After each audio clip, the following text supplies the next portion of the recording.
বাবার বাড়ি মধুর হাঁড়ি। আসলে এই কথাটা ঠিক। ঈদের পর ছুটিতে সব ভাই-বোনেরা কিন্তু বাবার বাড়িতে বেড়াতে এসেছি। আর একদিকে হচ্ছে প্রচুর হৈ হুল্লোড় হচ্ছে, আরেকদিকে বাবার বাড়ির হাঁড়িতে কিন্তু মজার, মজার খাবার রান্না করা হচ্ছে।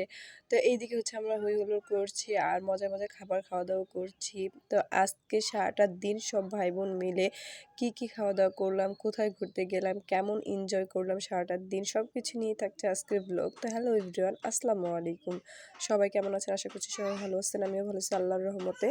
ঈদের ৭ দিন পর্যন্ত আমার কাছে মনে হয় ঈদ একটা আমেজ আমার মধ্যে কাজ করে। জানি না কার মধ্যে এইরকম ৭ দিন পর্যন্ত ঈদের একটা আমেজ কাজ করে। তো আমরা যখন সবাই বাবার বাড়িতে ঈদের পরই বেড়াতে চলে এসেছি, এখন তো আর ভীষণ আনন্দ। আপনারা সবাই কে বাবার বাড়িতে ঈদের পরে বেড়াতে গেছেন অবশ্যই কমেন্টসে জানাবেন। তো আমরা সব বোনেরা একত্রিত হওয়ার পর এখন তো বাড়িতে প্রচুর হৈ হুল্লোড়, খুবই মজা আর খাওয়া-দাওয়া। তো আজকে হচ্ছে বাসায় সব বোনেরা যেহেতু একসাথে হয়েছি, তাই হচ্ছে কাচ্চি বিরিয়ানি রান্না করা হবে। আর আজকের শেফ কিন্তু আমার আপু আর আমার বড় দুলাভাই। আমার বড় দুলাভাইয়ের হাতে কাচ্চি বিরিয়ানিটা ভীষণ মজা। তো ভাইয়াকে বলতেছিলাম যে বাসায় যেহেতু সবাই একসাথে হয়েছি, তা আজকে হচ্ছে গরুর মাংস দিয়ে কাচ্চি বিরিয়ানি রান্না করেন দুলাভাই। আপনার হাতে মজাদার কাচ্চি বিরিয়ানি খাবো। এদিকে তো শালিদের আবদারের জন্য বড় দুলাভাই হচ্ছে খুবই সুন্দর করে মজাদার কাচ্চি বিরিয়ানি রান্নার জন্য রেডি হয়েছে। সে খুবই মজাদার করে কাচ্চি বিরিয়ানি রান্না করতে পারে। আর যেহেতু বড় ভাইয়ের কাছে ৫টা ছোট বোন আবদার করছে কাচ্চি বিরিয়ানি খাবে, তাহলে সে কি আর না করে পারে। তাই হচ্ছে ঝটপট করে সবাই বসে পড়েছে। আজকে হচ্ছে কাচ্চি বিরিয়ানি দুলাভাই রান্না করবে আর আমরা হচ্ছে দেখতেছি সে কিভাবে রান্না করবে। এদিকে কাচ্চি বিরিয়ানি রান্নার প্রস্তুতি চলতেছে আর এই তো চারিদিকে প্রচুর বাতাস। আমাদের বাসায় প্রচুর পরিমাণে বাতাস বয়ে থাকে। তো গাছ থেকে কিন্তু এই বাতাসে বেল গাছ থেকে ঝট করে একটা বেল পড়েছে। এক্কেবারে গাছ পাকা বেল। দেখেন মাশাআল্লাহ আমাদের গাছের বেল। তো আমার মেয়ে তো এইদিকে গাছ পাকা বেলটা যখন গাছ থেকে টুপ করে পড়েছে তখন তো সে ভীষণ খুশি, সবাই দৌড়ে এসেছে।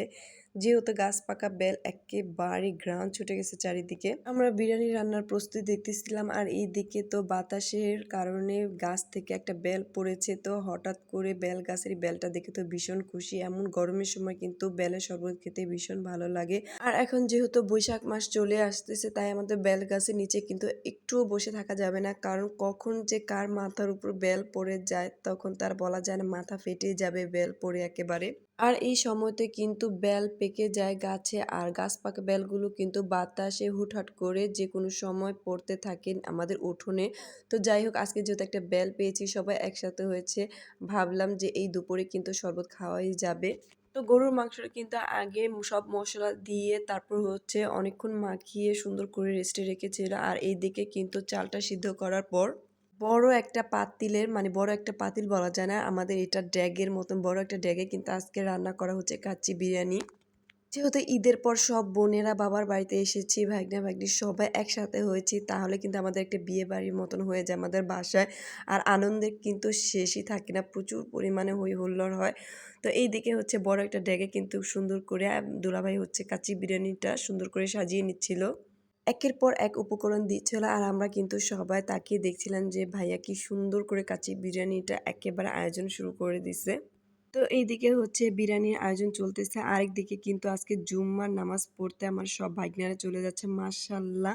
আমাদের ভাগ্নাদের দেখে সবাই মাশাআল্লাহ বলতে ভুলবেন না। আল্লাহ যেন ওদের অনেক বড় করে মানুষের মতো মানুষ করে। আজ যেহেতু পবিত্র জুম্মার দিন, একটা হজের দিনের মতো, তো এই দিক দিয়ে কিন্তু সবাই গোসল-টোসল করে আমার বাবা, আমার বড় দুলাভাই, তারপর ভাগ্নিরা হচ্ছে নামাজ পড়তে চলে গেল। আর বাকি বিরিয়ানিটা হচ্ছে আমরা দেখতেছিলাম, আপুরা দেখতেছিল যে রান্না কেমন হইছে। যেহেতু ভাইয়া নামাজ পড়তে চলে গেছে, তো নামাজ পড়ে এসে যেন গরম, গরম কাচ্চি বিরিয়ানিটা খেতে পারে। তো ফাইনালি কিন্তু আমাদের কাচ্চি বিরিয়ানি রান্না করা শেষ। আর এদিকে কিন্তু আমাদের সবাই নামাজ পড়ে চলে এসেছে। তো এখন হচ্ছে খাওয়া-দাওয়ার পালা। দুপুরে তো আপু হচ্ছে একে, একে বেড়ে দিচ্ছিল কাচ্চি বিরিয়ানি। বিরিয়ানির পাতিলা থেকে যখন ঢাকনাটা উঠাচ্ছিল, তখন বিরিয়ানির যে একটা ফ্লেভার বের হয়েছিল, কি বলবো! এত মজাদার হয়েছিল বিরিয়ানি রান্নাটা। এদিকে আমি বিরিয়ানি বলতেই পাগল। আমি যে কি পরিমাণে বিরিয়ানি পছন্দ করি তা আমি নিজেও জানি না। তো আমি ঝটপট করে কিন্তু আমার বড় ভাইয়ের হাতের কাচ্চি বিরিয়ানি, মজাদার কাচ্চি বিরিয়ানি খেতে বসে পড়লাম। মাশাআল্লাহ, মাশাআল্লাহ! মুখে দিতেই যেন এত এত মজা মানে লাগছিল কি বলবো, মনে হচ্ছে একেবারে দোকানের কাচ্চি বিরিয়ানি। তো যাই হোক, এখানে কিন্তু দুপুরে খাওয়া-দাওয়া শেষে বিকেলে আমরা রেডি হয়ে চলে যাচ্ছি কীর্তন শ্বশুরবাড়ির রেস্টুরেন্টে। এর আগেও কিন্তু ফাল্গুনে, বসন্তে আমরা হচ্ছে এখানে এসেছিলাম। কিন্তু এখন ঈদের সময়তে কিন্তু এই রেস্টুরেন্টে অনেক নতুনত্ব এনেছে।